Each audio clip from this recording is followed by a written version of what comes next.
Pongal leave முடிஞ்சு கடையை open பண்ணும்போது வண்டியாக விழுப்புரத்துலேருந்து நிசான் சன்னியை நம்ம சப்ஸ்கிரைபர் கொண்டு வந்தாங்க. இந்த கார் செகண்ட் ஹேண்டில் வாங்கினது தான். இந்த காரில் ஸ்டேரிங் லெஃப்ட் சைடு இறங்குது, வண்டியை ஓட்டவே முடியல. சென்னையிலையும் விழுப்புரத்துலேயும் வீல் அலைன்மெண்ட் பார்த்தாலும் சரி வரலன்னு நம்மக்கிட்ட கொண்டு வந்தாங்க. நான் ஓட்டி பார்க்கும்போது ஸ்டேரிங் லெஃப்ட் சைடு திருப்பும் போது ரொம்ப ஃப்ரீயாக இருந்துச்சு, ரைட் சைடு திருப்பும் போது ரொம்ப டைட்டாக இருந்துச்சு. இதனாலே காரை ஓட்டும் போது அன்ஈஸியாக இருந்துச்சு.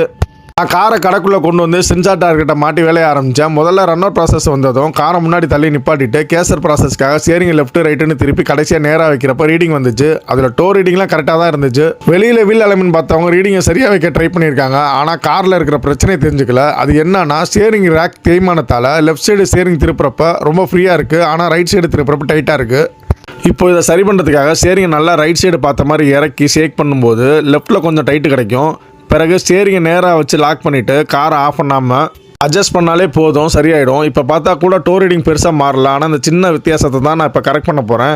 நான் கீழே இறங்கி அட்ஜஸ்டபிள் ஸ்பானர் எடுத்து என்ட்ராய்டு நட்டை லூஸ் பண்ணி ரொம்ப கவனமாக பேலன்ஸ் பண்ணி டயராடை அட்ஜஸ்ட் பண்ணி டைட்டு வச்சேன். இப்போ டோ ரீடிங்லாம் ஓகே ஆகிடுச்சு. கஸ்டமர் காரை ஓட்டும் போது ஸ்டேரிங் நல்லா இருக்கிறதா ஃபீல் பண்ணார். இந்த காரை பொறுத்தவரை ஸ்டேரிங் பாக்ஸ் சர்வீஸ் பண்ணணும், பட் வீல் அலைன்மெண்ட் கரெக்டாக பார்த்தாலே ஓரளவுக்கு ப்ராப்ளம் சால்வ் ஆகிடும். ஓகே ஃப்ரெண்ட்ஸ், இந்த வீடியோ பிடிச்சிருந்தா ஒரு லைக் போடுங்க. அப்படியே நம்ம சேனலை மறக்காமல் சப்ஸ்கிரைப் பண்ணுங்கள்.